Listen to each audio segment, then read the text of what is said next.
entrar en el tema, y antes de cualquier dinámica, rápidamente, ¿qué tema, duda? Y si lo podemos responder, lo vamos a responder, y si no, lo vamos a dejar después para el final. Abren hoyo, callen para siempre, como es. Tú me habías preguntado. Del líder de la cooperativa Voto, comentó antes de ver el video que era para usted un referente como líder. ¿Ya? ¿Podría comentarnos qué significa eso? ¿Por qué es un líder para usted? Bien, la pregunta sería, ¿por qué tomamos como modelo de liderazgo dentro de un conjunto de atributos que nosotros anotamos, que fueron surgiendo de los grupos con los cuales ustedes se identificaron? Dijeron, nosotros reconocemos al liderazgo, al líder o a la lideresa, en función de ciertos atributos. El conjunto de esos atributos, que son variados, pero que algunos son coincidentes, hacen que el empoderamiento del liderazgo no está dada por la persona, sino por quienes están a su alrededor y le asignan ese estatus, digamos, de líder. Porque no es algo que la persona lo adquiere por sí mismo en cuanto a formalidad, en cuanto a rol. Lo habíamos explicitado varias veces. Cuando nosotros dijimos esta experiencia, y ahora Juan sí que lo conoce mucho más de cerca, también puede decir, esta experiencia de integrar una mente estratégica con innovación y creatividad, que fueron las cosas que ustedes plantearon, una gran sinergia en la construcción de redes, con procesos de delegación y autonomía de las partes, pero con una cabeza institucional integrada hacia un objetivo central, que es crear las condiciones de la empleabilidad y del empleo en un territorio de 4.000 habitantes que había prácticamente sido diezmado, y con un plan de negocio asociativo que generaba exportaciones para tener los recursos y los ingresos. Es una lógica de construcción que además está hecha por una persona autodidacta, pero que ha tenido la virtud de apoyarse en las personas que sí lo pueden ayudar en red a construir la parte científica, tecnológica o de mayor. Esa virtud y esa modestia de decir, yo tengo la visión, pero no tengo el saber del conjunto, y poder integrarlo hacia un objetivo que es, queremos que los jóvenes tengan su vivienda acá, tengan su trabajo acá, tengan sus ingresos acá, y lo haya podido asociar a otras voluntades. Él al final del video dice, y yo les puedo dar un consejo, ¿sí? Eliminen el egoísmo. Si hay 2 o 3 que hacen lo mismo, júntense, únanse. Pero eso se hace con construcción de liderazgo. Decirlo no alcanza, porque si yo tenía un amigo, el doctor Schumann, conocido, ya falleció, él decía, a los dirigentes cooperativistas no les gusta el oro, pero le encanta el bronce, ¿no? Le encanta, él decía, bueno, como una señal un poco de lo que. Entonces, creo que eso ha hecho, no es el único caso, no hay tampoco muy exagerado, porque ¿qué caracteriza no solo en el tema cooperativo, sino en el campo popular y progresista? Enseguida tenemos una discusión, tenemos una diferencia y creamos una institución o un partido paralelo. Entonces, no, porque Marx usaba los calzoncillos azules, no, rosados. Bueno, creo el partido calzoncillos rosados, ¿no? Y así. Hay una cooperativa que hace esto, no, pero me peleé porque no me gustó el dirigente. Creo la otra cooperativa que hace casi lo mismo al lado. Bien, estos, ahora ya vamos a entrar en tema. ¿Vos querés agregar algo a la consulta de por qué nos consideramos? No, creo que... No sé si te respondimos. ¿Alguien? Perdón, lo que sí, digamos, esta persona tiene una historia muy particular. Si por ahí en la pasantía coincide que podamos visitarlo, sería mejor que lo puedan charlar mano a mano. Pero digamos, esta comunidad viene de una zona muy rica en sus orígenes por la actividad láctea, Tambera, zona Sancor. Verónica es de Argentina, se sumó hoy. La zona Sancor del norte de Santa Fe y de Córdoba, digamos.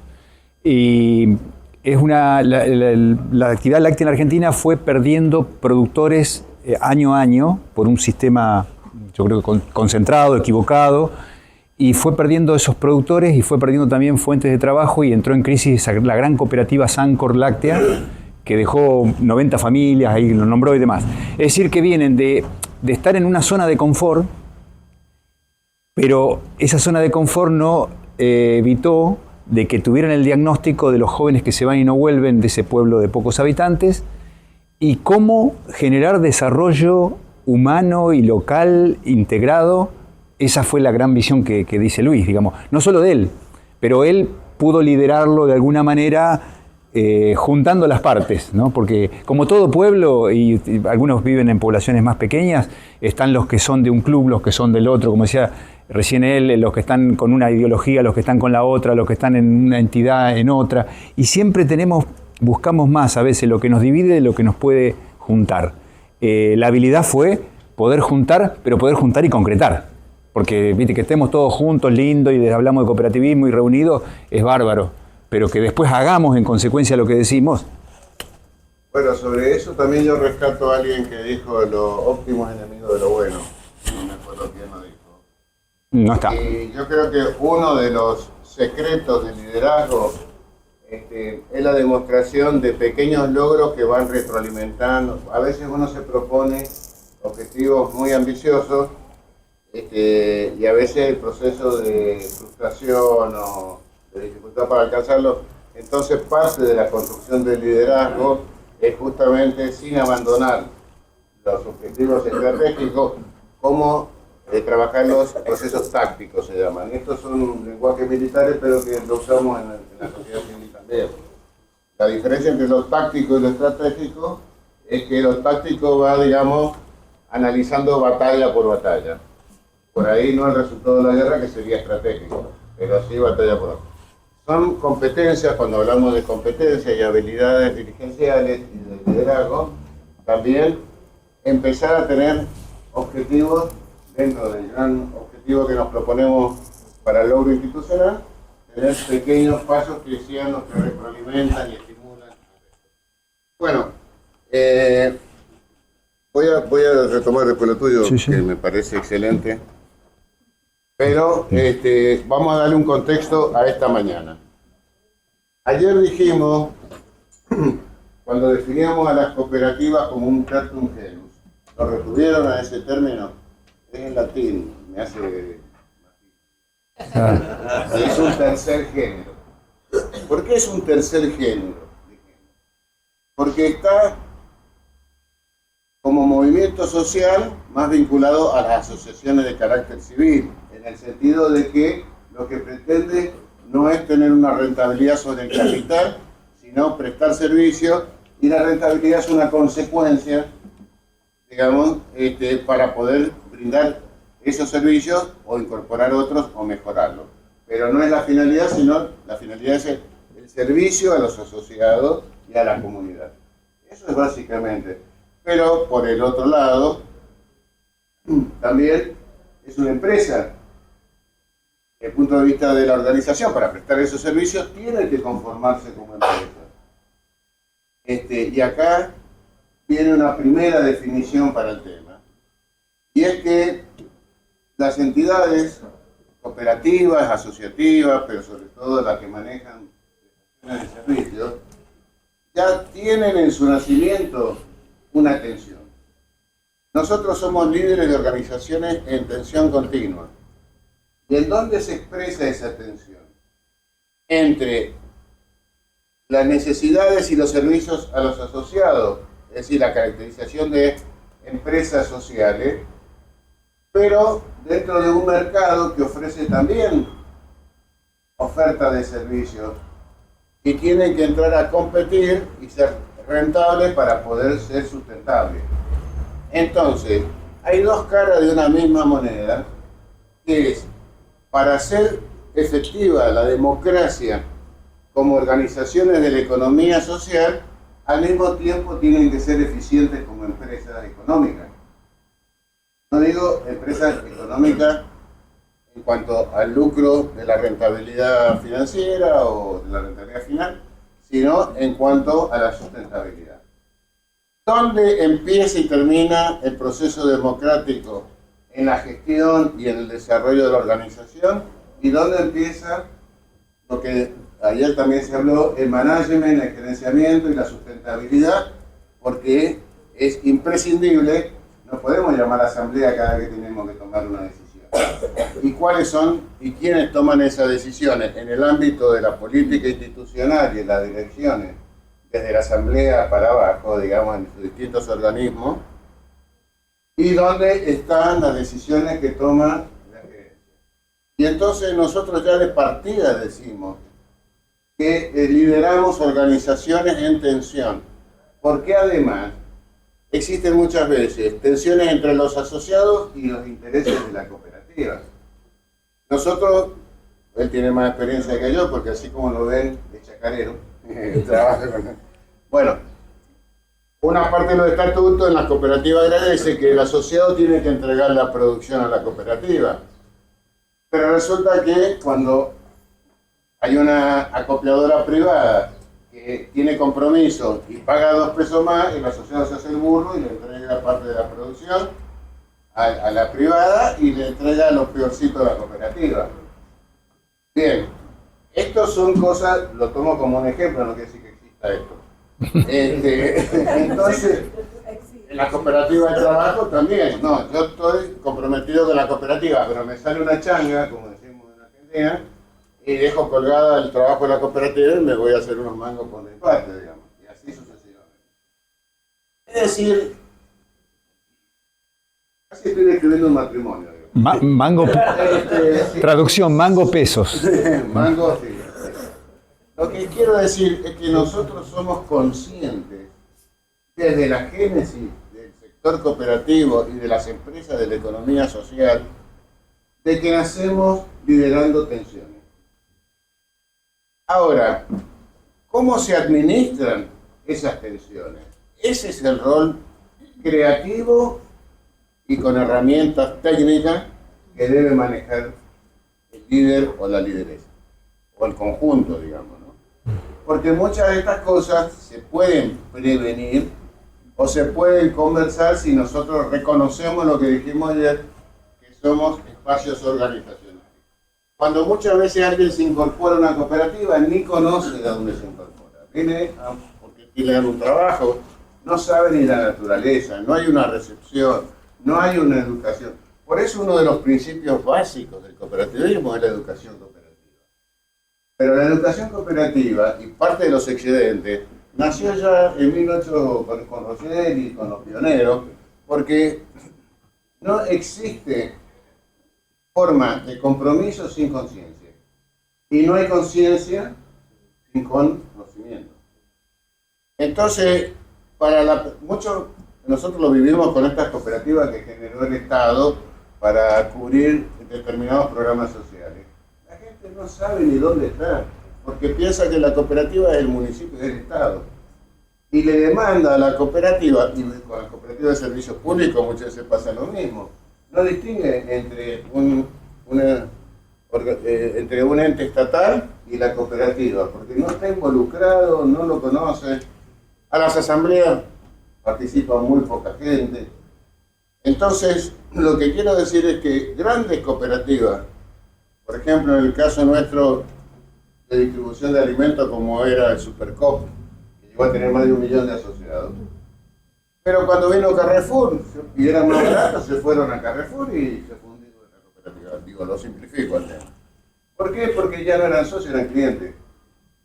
Entonces, estas son las cosas de tensión continua que tenemos que tener muy presente, porque se genera entre el modelo de empresa eficiente y el modelo democrático asociativo una continua tensión que hay que administrar y hay que ser muy equilibrados. Si somos asambleístas por naturaleza, paralizamos la gestión. Si centramos en la gestión y dejamos afuera a la gente, no tenemos el vínculo del asociado con la entidad, con lo cual se transforma, digamos, en una demanda continua y en una atención continua de pedidos hacia la organización sin saber si se pueden gestionar o no. Y se pierden y se distancian talentos potenciales. Entonces, este es el marco que les quería decir para que reconozcamos que estas son las tensiones que hacen a la naturaleza de nuestro modelo organizacional.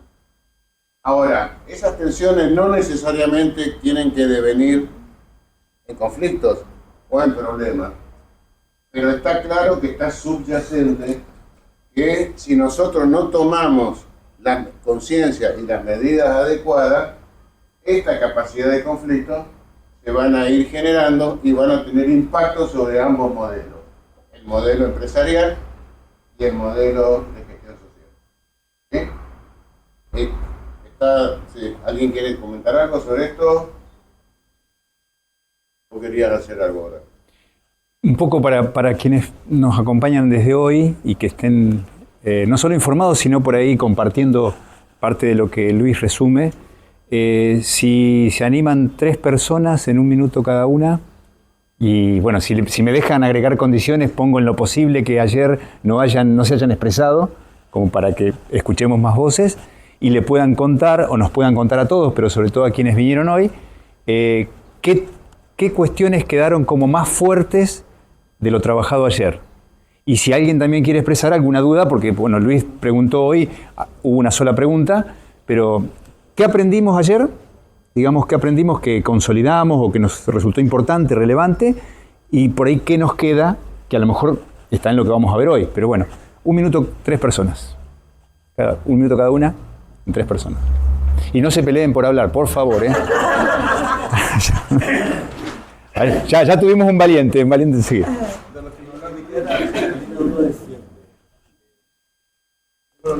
Sí.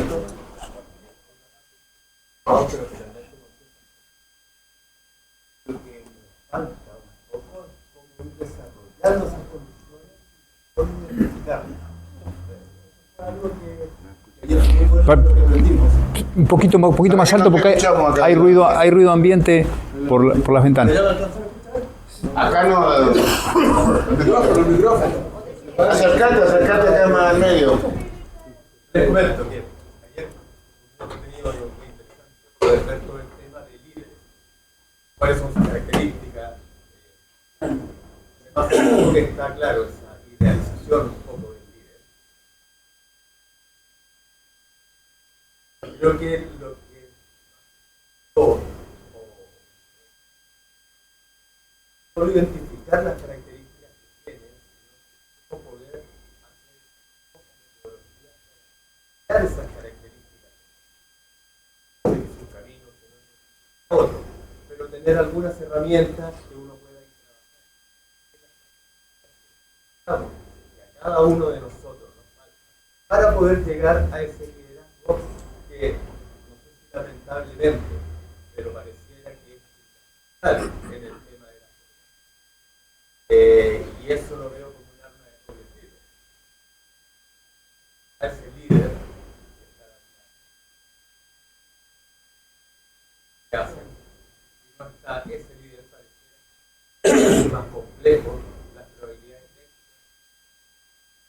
En parte, me gustaría poder tener material aparte donde uno pueda revisar cómo incorporar características de liderazgo que pudimos en el trabajo del día a día de cada uno. Bien, déjame contestar una sola cosa. Nosotros dijimos que es muy difícil, más allá del autodiagnóstico que le sugerimos hacer respecto de dónde uno se ubica, incluso haciendo esta comparación si fuéramos un animal, qué tipo de animal seríamos, qué tipo, digamos, para hacer una caracterización de a dónde están nuestras fortalezas dentro del liderazgo, porque dijimos no todo tiene un solo estereotipo de liderazgo, tenemos un porcentaje de distintas cosas, todos somos un poco autoritarios, todos somos un poco democráticos, pero tenemos porcentaje, todos queremos comunicar, todos queremos delegar, pero todos somos creativos, pero tenemos que autoevaluarnos en dónde está.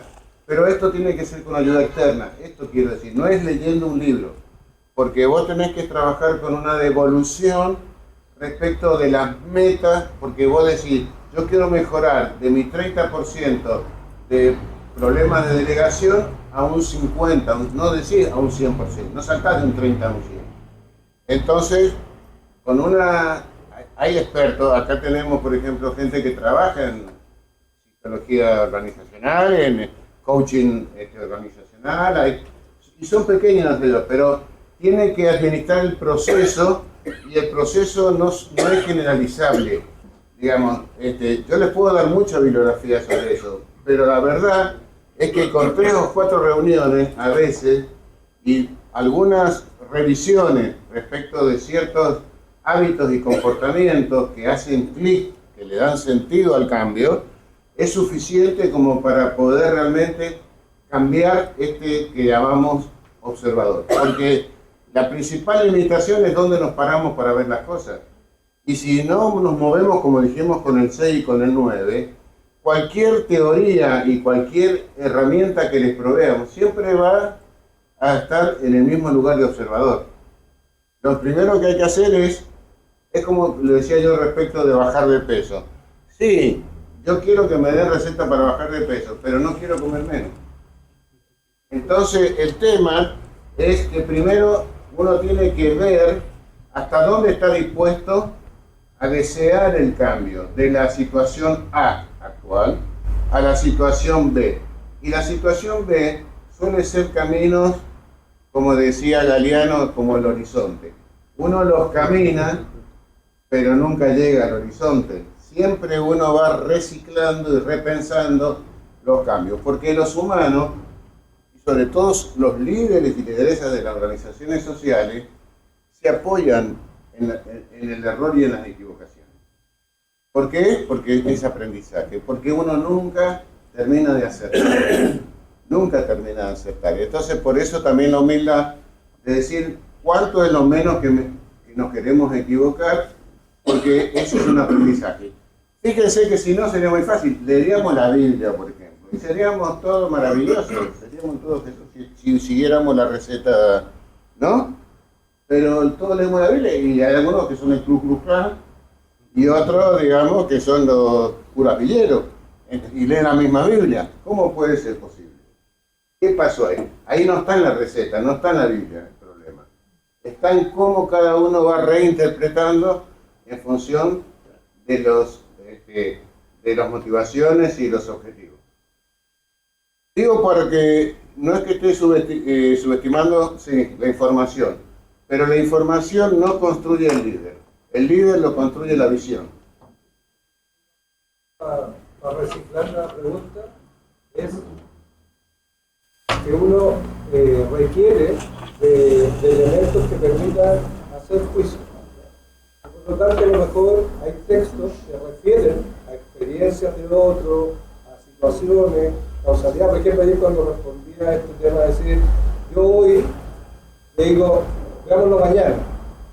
Es una estrategia para no mandarse una frase que a lo mejor genere una guerra, ¿no? Pero eso uno a veces recurre porque hoy yo te lo escuché a ti ayer y hoy día es un recurso para mí. Entonces recurrí a ti. Entonces también el tema de la lectura muchas veces tiene que ver que hay libros, hay textos, hay páginas web donde son súper buenas en el sentido de tener alimentarse de la experiencia de otros que permiten a uno en la contingencia que se va a resolver como uno esté en ese momento, pero tiene como elementos recursos. Lo veo más desde ese lugar.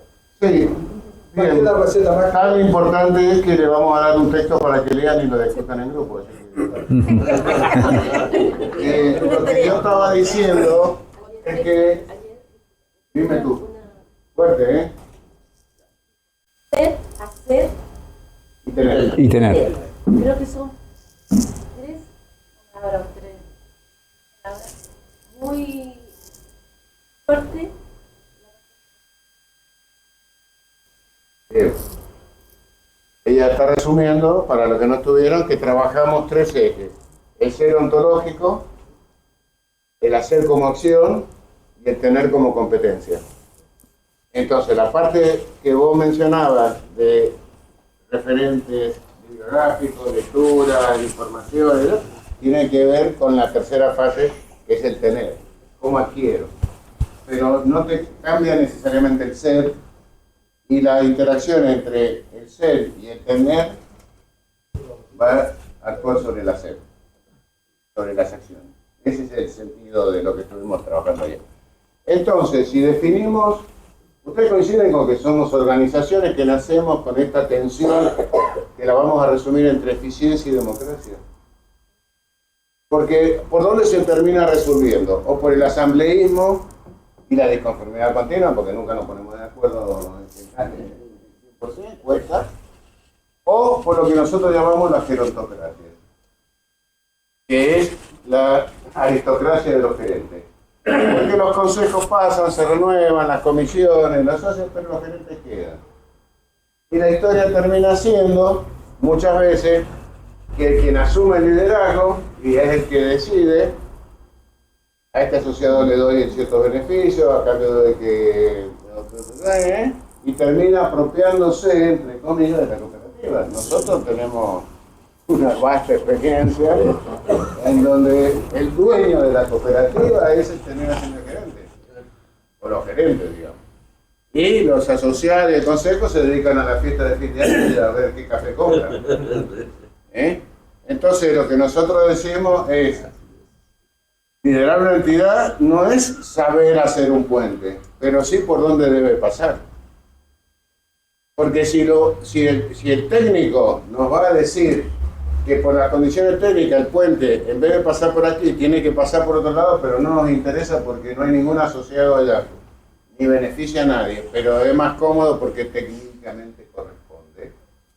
Entonces nosotros digamos, en vez de un puente vamos a hacer otra cosa, pero no vamos a priorizar la tecnocracia o la genotocracia en función solamente de una visión. No estoy hablando en contra de los gerentes, porque son parte de la conducción y del liderazgo, pero estoy hablando cuando reemplaza las decisiones políticas de una organización. Esa visión estratégica, es decir, donde se pondera, no, porque es un mal negocio tal cosa, o es un buen negocio, esto no deja más rentabilidad, sí, pero dejaste de cumplir con determinada cantidad de asociados, con determinada cantidad de servicios. Entonces es un ida y vuelta, es un espacio colaborativo. Pero cuando ustedes conocen esta frase, en la política no hay espacio vacío, no sé si la sintieron nombrar. Bueno, es como la ley en la física. Todo el que deja un vacío, otro lo ocupa. Esto significa. ¿Sí? Entonces, muchas veces, como decimos también, la culpa no es del chancho, sino del que le da de comer. Entonces, no es que el otro sea una mala persona, trata de ser eficiente y cumplir con su objetivo.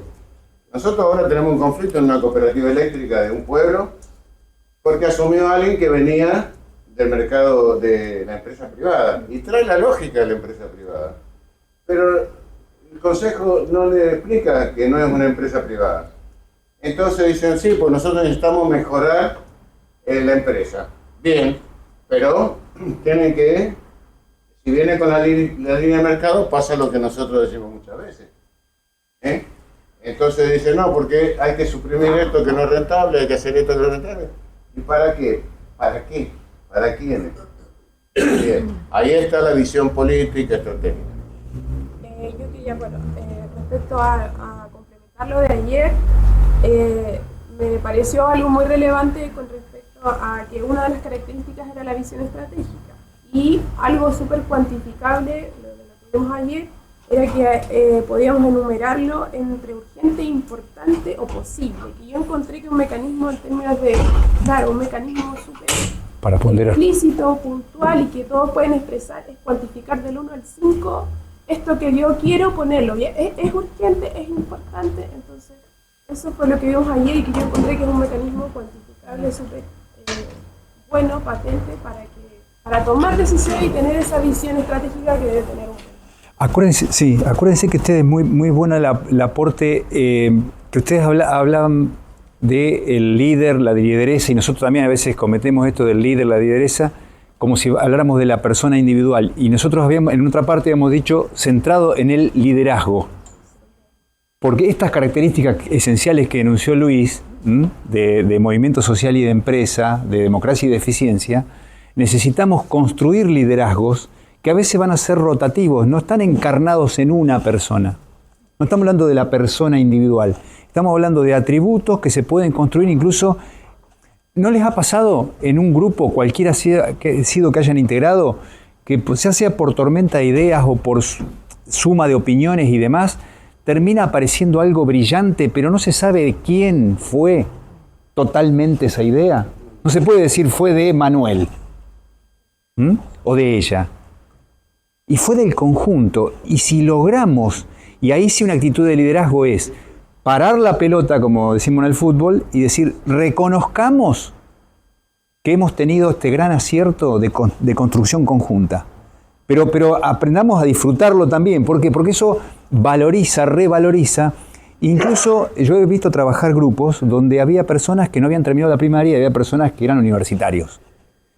Y la brillantez de alguna decisión que tomaron, alguna medida, hizo crecer la autoestima de aquel que a lo mejor no había terminado su escolaridad primaria. ¿Por qué? Porque con mucho sentido crítico y con sentido realmente cooperativo, había aportado algo muy valioso al grupo y fue reconocido. Y eso a veces no nos tomamos el tiempo para reconocer los valores que tenemos en la construcción grupal, ¿no? Tenemos la cultura esta del héroe, ayer hablábamos de los arquetipos, y tenemos del que va a resolver todo y del que es exitoso, y también hablamos de que éxito y fracaso nosotros no lo pusimos como categorías.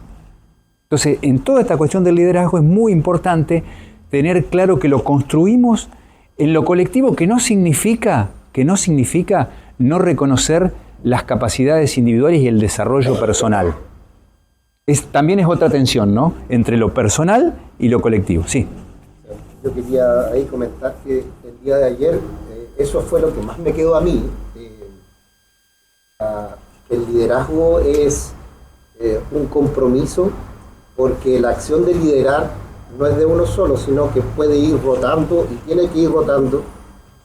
Lo que decía acá la compañera es que para uno analizar el entorno y la cooperativa como tal, tiene que alimentar la toma de decisión.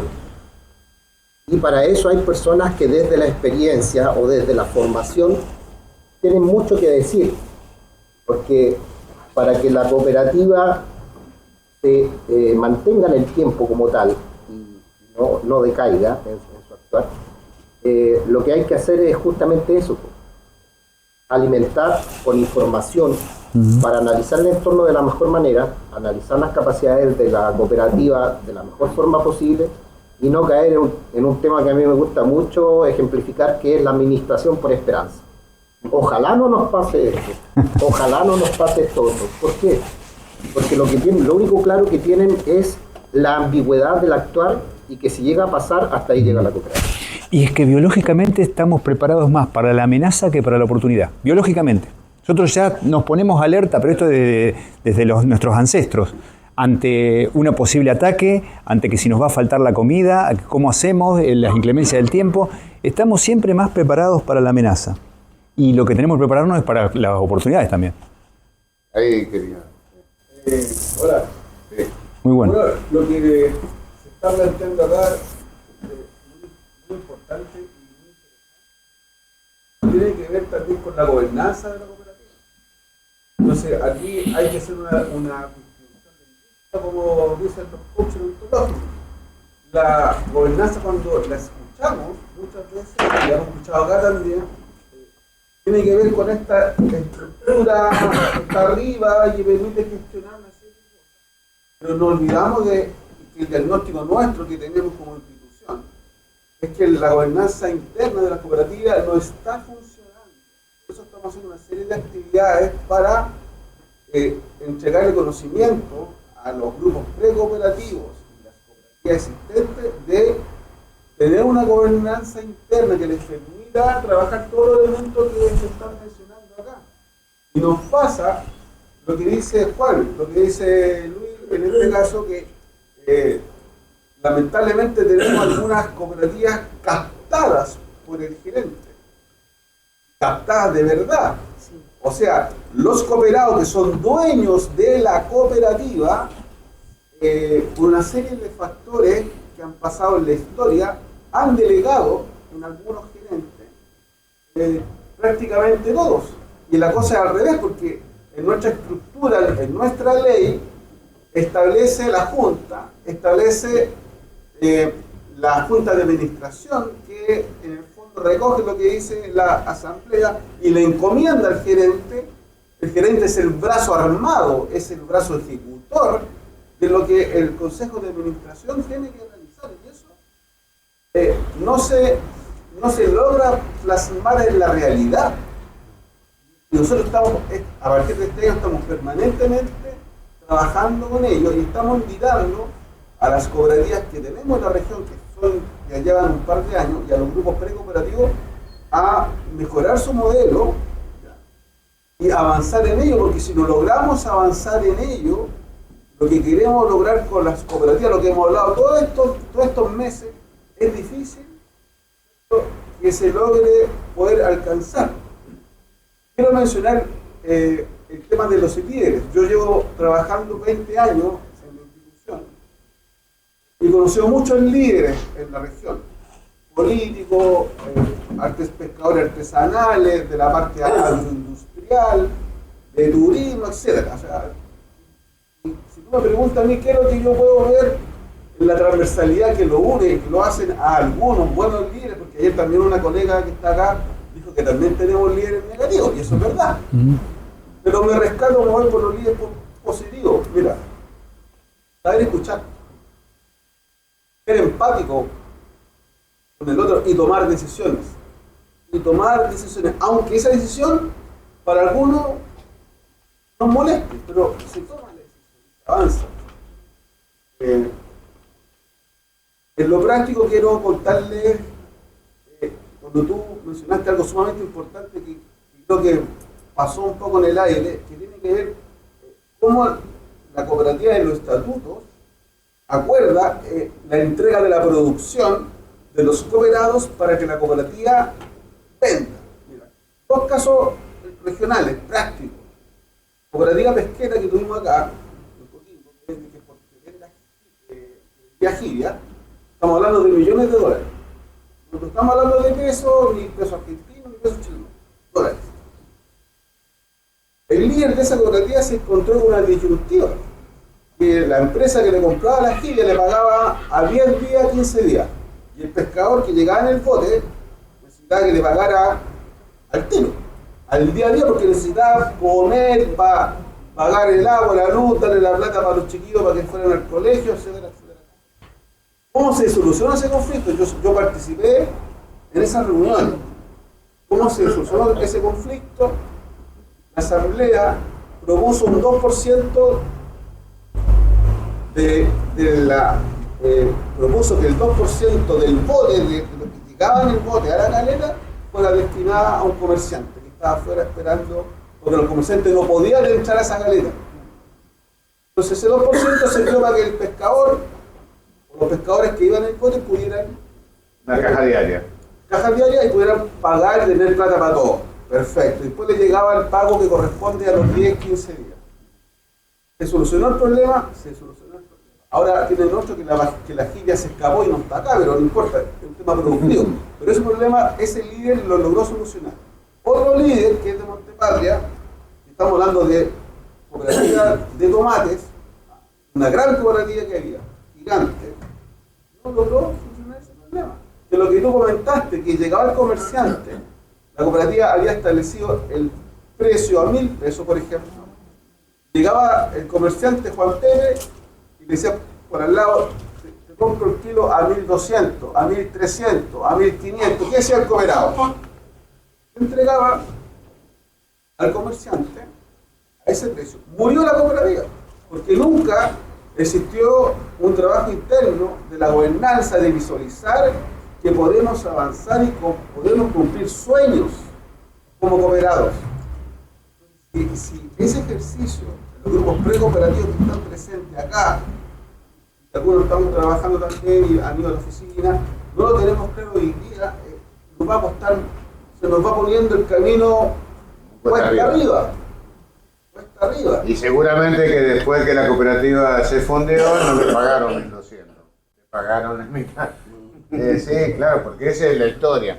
Bien, yo creo que es muy rico, yo me quedaría todo el día conversando y creo que ustedes tienen un proceso de una integración, pero está enfocado el tema de que hay una construcción que requiere liderazgo y que esos liderazgos tienen que tener en cuenta que trabajamos como organización y empresa de personas para personas y que los humanos somos muy complicados, miren, te lo digo. Si quieren. Mi perro dice eso. Siempre me dice eso. Ahora bien, si definimos a las cooperativas y a las organizaciones como organizaciones de naturaleza ya tensionada, porque entran en juego estos distintos intereses, entre democracia, eficiencia, intereses de los asociados versus intereses colectivos, y entonces hay que administrarlo. Hay la posibilidad de que de esta tensión surjan problemas, ¿sí? Pero como bien se dijo en la distinción del lenguaje, tensión no necesariamente ya en problemas si están administradas las tensiones. Pero para hacer administrables las tensiones hay que tener en principio, porque ustedes conocen la ley de Pareto. ¿Alguien la quiere explicar? ¿Cuál es? La ley de Pareto, ¿alguien la escuchó?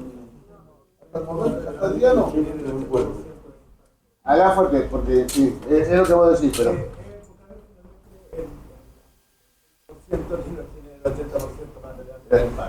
Sí, lo que él quiere decir es lo siguiente. En una 100% de problemas hipotéticos, el 20% de esos problemas, la solución sobre el 20%, resuelve el 80% del total de los problemas. O sea, el 20% de las soluciones resuelve el 80% de los problemas.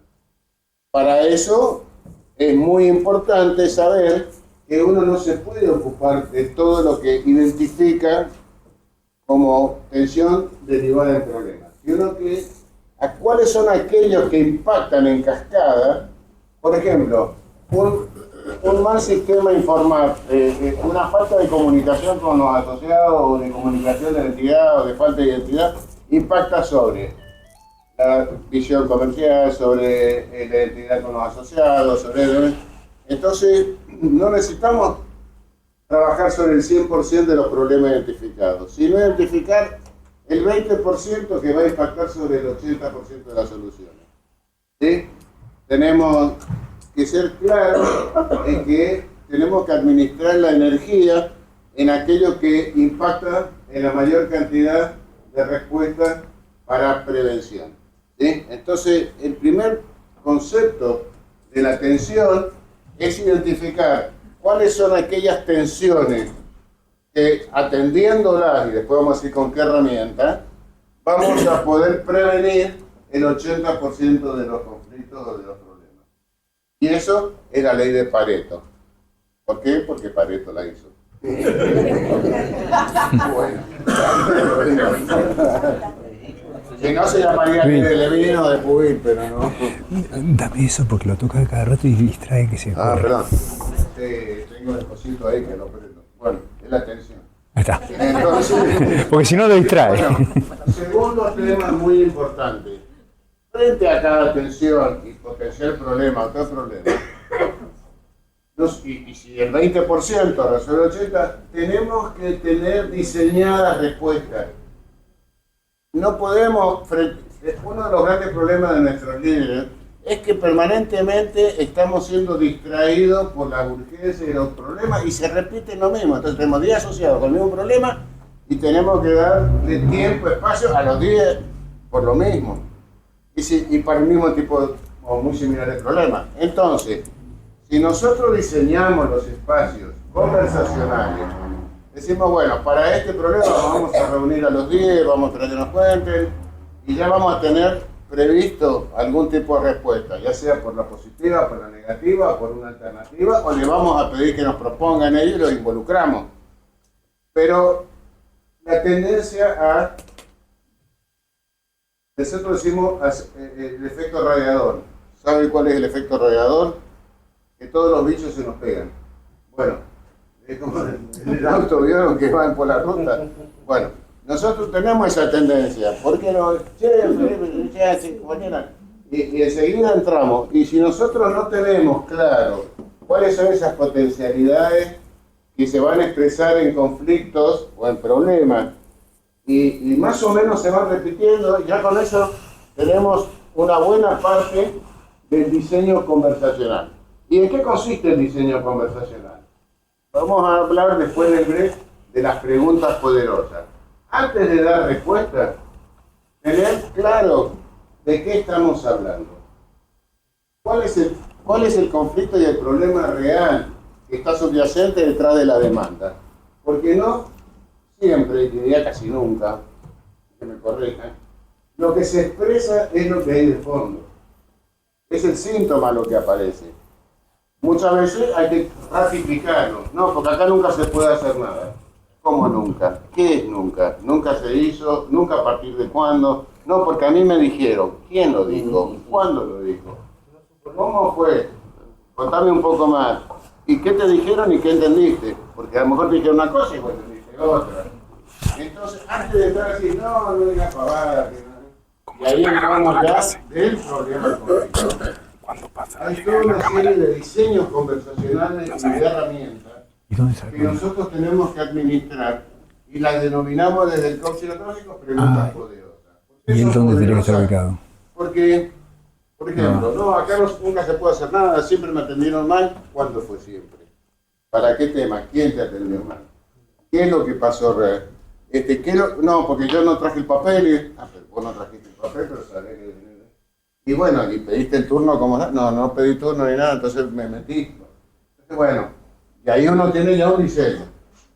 Bueno, una respuesta puede ser, vamos a repensar frente a estos problemas cómo rediseñar el sistema de atención de urgencia, por ejemplo.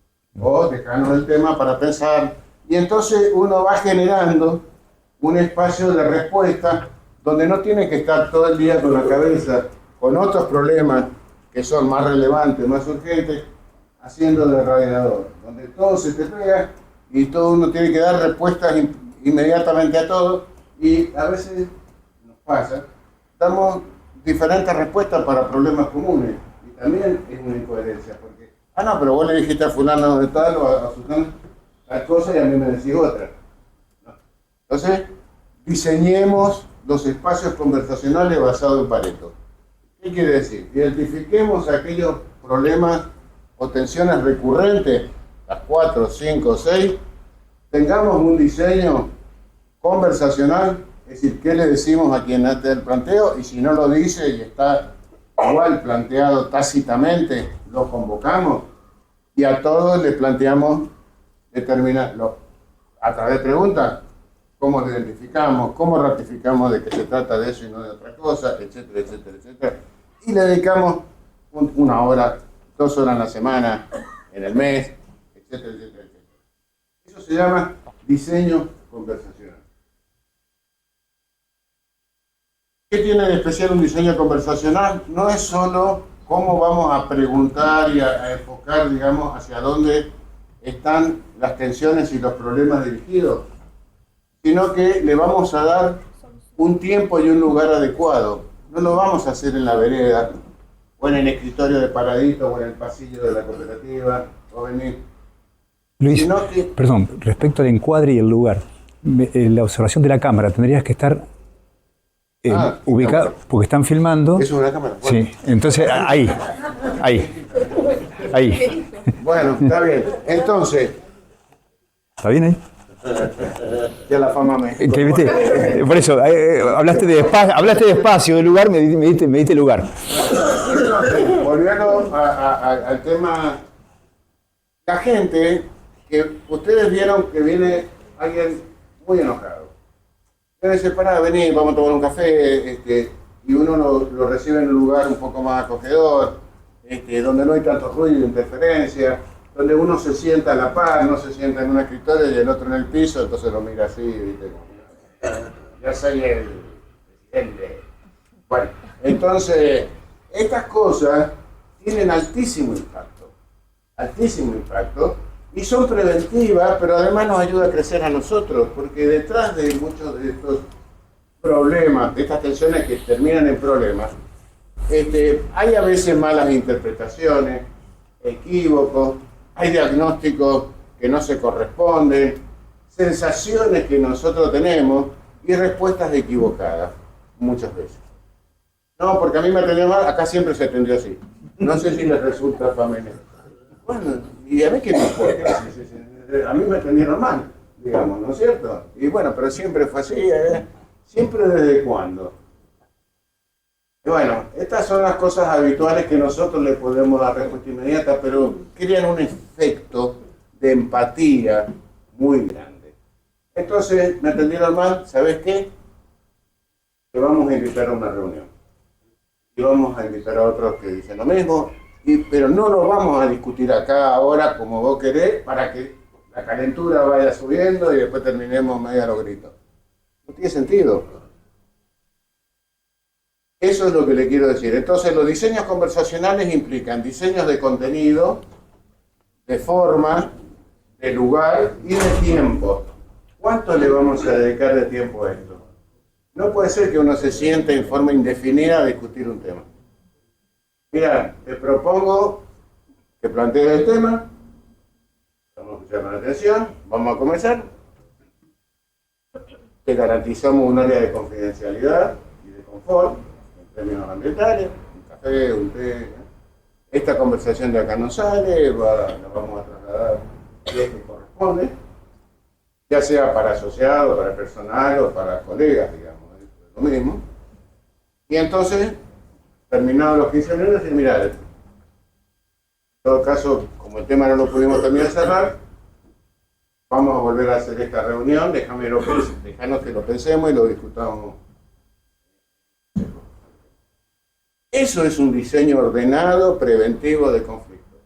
Entonces, la tensión está, el problema lo ratificamos, lo confirmamos o no, y nos tomamos un tiempo para una estrategia de corrección o de prevención.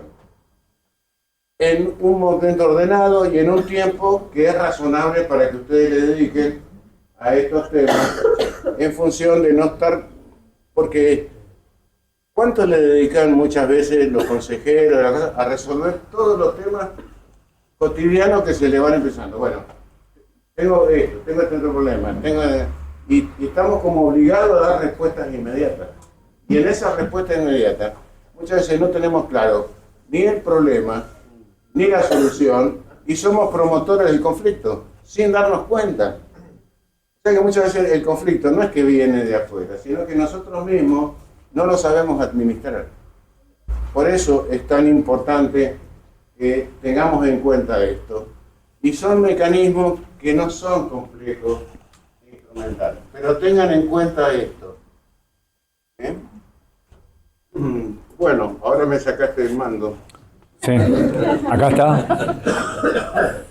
Ahora usalo conscientemente. En 5 minutos se quedó con el Bueno, entonces, vamos a resumir un poco. Aquí tenemos el break nosotros. Eso te iba a decir en 10 minutos.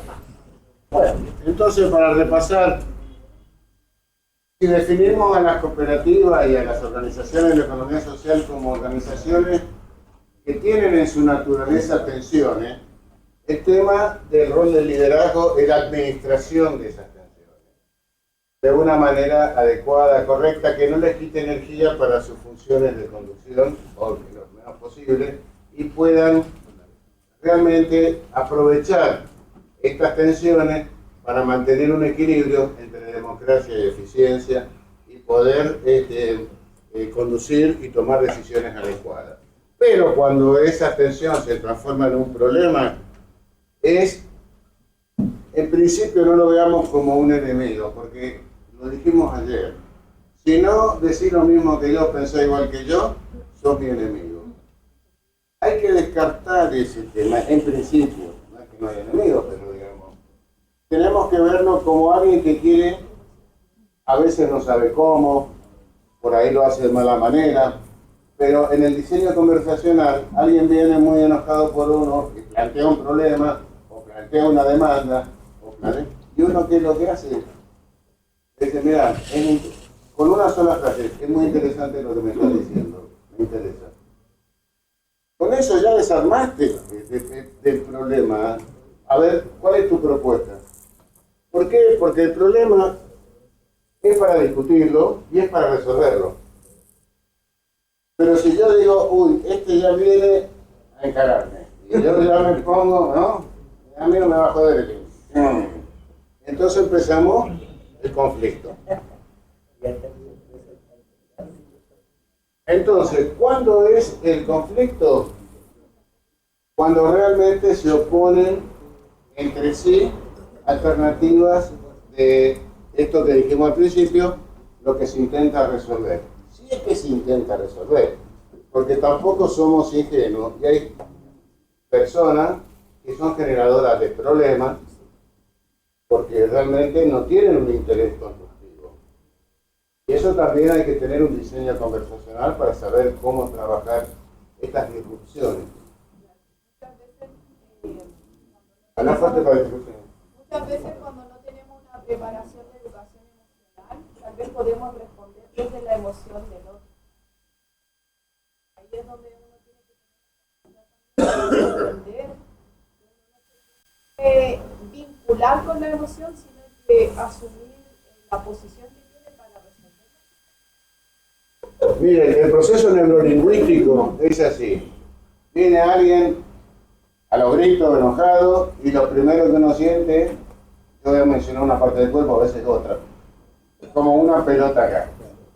A veces puede ser más abajo, más arriba, pero no importa. Entonces, pero eso uno lo traduce inmediatamente en palabras, digamos, porque dijimos somos seres lingüísticos. Entonces, cuando uno reconoce la emoción, y antes y empieza, digamos, a circular la sangre hacia arriba y hacia abajo, digamos, entonces uno lo que tiene naturalmente que plantear es ¿quién estoy siendo? ¿Quién estoy siendo? Porque una cosa es contestar, que es lo que nos pasa todo instintivamente como individuos. Estamos en la calle, nos chocan el auto, nos bajamos y respondemos y decimos, ¿qué está haciendo? Pero otra cosa es cuando uno tiene un rol institucional. Entonces, ¿quién estoy siendo cuando siento la pelota en el estado? ¿Qué la siento yo? Entonces, ese es un primer tema de no perder el lugar desde la respuesta emocional. Porque nosotros somos todos, parejas, o padres, o hijos, o qué sé yo, todos los roles que ustedes se puedan imaginar. Y no en todos los lugares podemos responder de la misma forma, porque el que está viendo, eso no puede ubicar el tema. Mira, estás hablando con la secretaria de la cooperativa, ¿no? Con María Jiménez, ¿no? Entonces te pido que mantengamos esa comunicación desde ese lugar, porque te voy a escuchar desde ese lugar. Entonces uno desactiva, desarma, porque también reubica, ya no en un tema personal, sino en el rol institucional. Te voy a escuchar y escuchar con atención, y si no te puedo escuchar ahora, te propongo un lugar, un momento, porque realmente... Entonces esos cambios en la ubicación del rol, desde dónde se genera la emocionalidad y el contacto frente al conflicto, es desactivante. Lo otro que les recomiendo como herramienta muy importante es que si el tema se empieza a salir de control, saquen un lápiz, una hoja y le digan que lo escriba. Porque el lápiz y el papel es un mediatizador fenomenal para administrar las emociones, sobre todo las emociones negativas. Me interesa lo que estás diciendo, no te puedo entender porque estás muy caliente, muy enojado. Pero podés escribir en 2 palabras. Ya cuando tiene que sacar el lápiz y escribirlo, ya empieza un sistema de la programación neurolingüística a generar una modificación en la emocionalidad. Pero estas cosas, como cuando manejan el auto, y ustedes no piensan que tienen que frenar o acelerar, lo tienen que tener incorporado. Entonces, estos son las herramientas que tienen que ir adquiriendo para no dejarse llevar por el aprendizaje de las relaciones y las conductas que nosotros tenemos como individuos en nuestros roles, pero como líderes no nos los podemos permitir, porque nuestra imagen de liderazgo está comprometida en otras, en la administración de todas estas tensiones y estos conflictos. Y después viene la negociación, que es el proceso en el que dos o más partes con intereses comunes se reúnen para proponer y discutir propuestas con la finalidad de llegar a un acuerdo entre un marco establecido y con reglas claras para los implicados. Tiene que quedar claro que de la negociación tiene que surgir de la voluntad de las partes. Uno puede querer negociar, pero primero hay que identificar el problema. Hay que identificar el conflicto y si el conflicto está relacionado con el problema. Y en la negociación, no siempre la negociación es un intercambio igualitario. También pueden ser pausas, también pueden ser pedidos y también pueden ser promesas. Y lo que vamos a ver después del café son pedidos y promesas. Que son dos temas centrales que generan impacto altamente emocional. ¿Qué prometemos y qué pedimos? ¿Cómo prometemos y cómo pedimos? Y después en la negociación,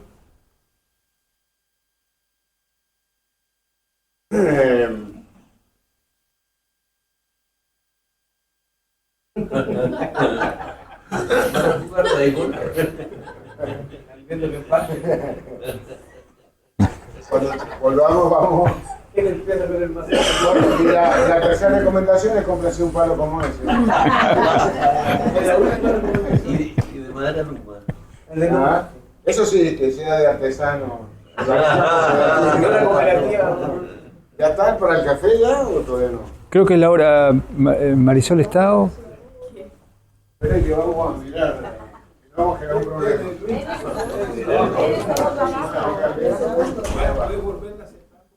Bueno, vamos a terminar. Entonces, Ahí pide que volver atrás, pide Rolando. La diapositiva anterior. sí, ahí está. Entonces el conflicto surge cuando los grupos de personas perciben que las actividades que se... Perdón, es que va... Ahí. Ahí está. Esto lo van a tener. Pero se lo vamos a mandar, pero... Si lo quieren autografiado, Juan y yo estamos... No trajimos firma digital. Bueno, las causas desencadenantes del conflicto las vamos a repasar. Es la intensidad de la atención de las personas implicadas.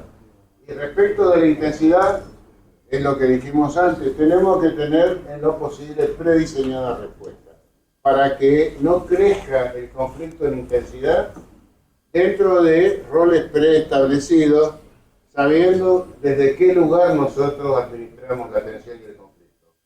Y también no perdernos nosotros. A mí, yo soy medio temperamental.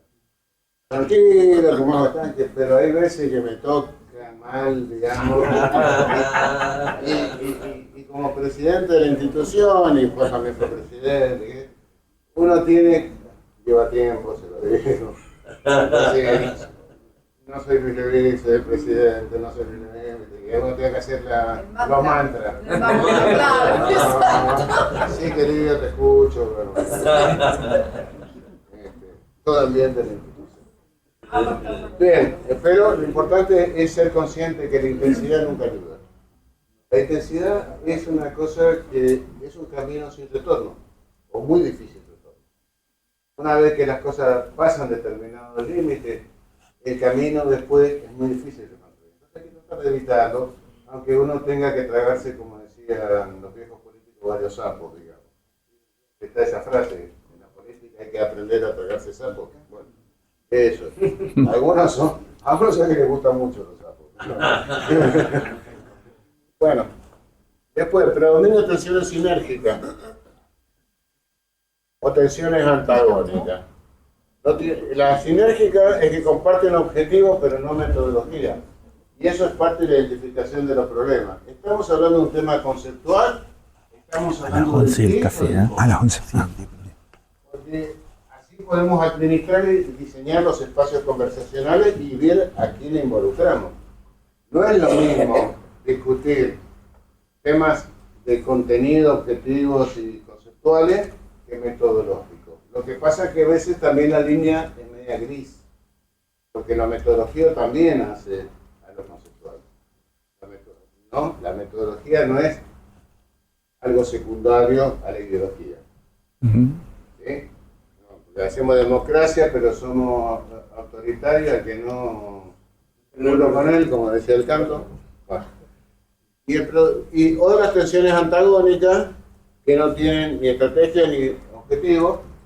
Y yo lo voy a decir con esto, para no ser ingenuo tampoco, que uno tiene que hacer todo el esfuerzo por tratar esto que decíamos, si uno pone un 6 y el otro ve un 9, porque nos pusimos en lugares diferentes, tratar por todos los medios de movernos del lugar para que el cambio de observador sea factible. Pero no somos Dios, no todo es posible. Entonces cuando la gente se divorcia también y se casan un enamorado, digamos, o sea, hay a veces que las cosas no se pueden sostener porque es más negativo sostenerlas, porque son irreconciliables. Entonces lo que hay que buscar es una negociación para que la ruptura sea lo menos traumática posible. En los mejores, a veces la negociación no es la solución del consenso, porque ahí Juan tiene un trabajo y siempre hemos hablado sobre esta suerte de falsa idea de que si no es por consenso no hay democracia. Y la mayoría y las minorías construyen también.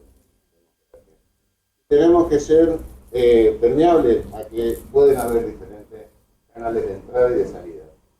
Pero tenemos también que, así como diseñamos espacios conversacionales para entender los problemas, prevenir los conflictos, también frente a antagonismos, tener las mejores respuestas para que ese antagonismo no se transforme en enemigo.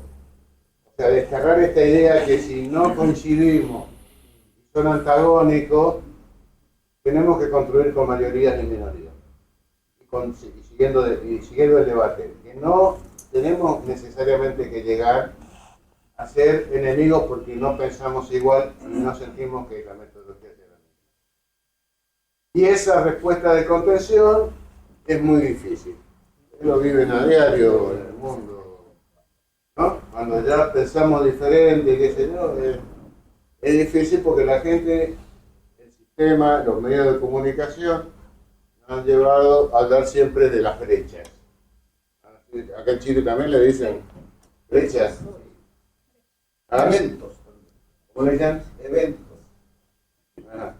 Allá está de moda cuando vos tenés la polarización entre dos ideas.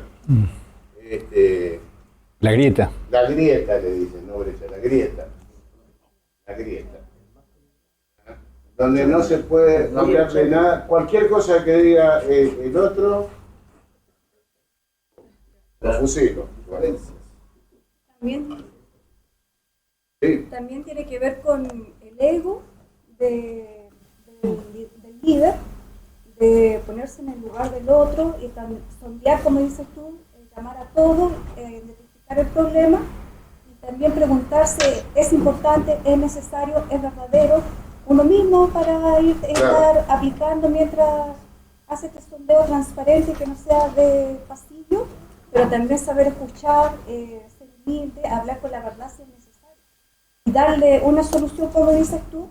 Por ejemplo, sí, ahora no lo podemos hacer, pero lo vamos a tomar en cuenta para el próximo evento. Tener esa respuesta también. Pero hay veces que eso, lo que quiero expresar es que todo eso es correcto, pero también hay límites que nos marcan los principios y los valores. O sea, también hay que saber ponerle un contexto de punto final a algunas cosas. Pero para eso también, así como hay un diseño para todo esto que vos dijiste conversacional que hay que planificar, también hay que tener un diseño para los puntos finales. Bueno, hasta acá llegamos, no nos ponemos de acuerdo. No necesitamos estar de acuerdo tampoco. Podemos tener diferentes opiniones, o sea, podemos transmitir a los asociados de la reunión, se podrá seguir debatiendo estas ideas, Pero este es el límite en el cual nuestra gestión se mueve. Este es en una cancha de fútbol, vos estás fuera de la cancha, con esta visión, y respetamos esa visión. Pero en este juego de ahora, y los arqueros... Me dijo para las 11, Manuel. No hay cabida para esto. Entonces, Ya lo ponés. conversando, Sí, sí. Me dijo Manuel. pero no podés darle... 4 minutos, y ya cortamos. Director de un centro de turismo muy importante en Argentina. Más de 400 docentes, más de 5.000 chicos de vacaciones.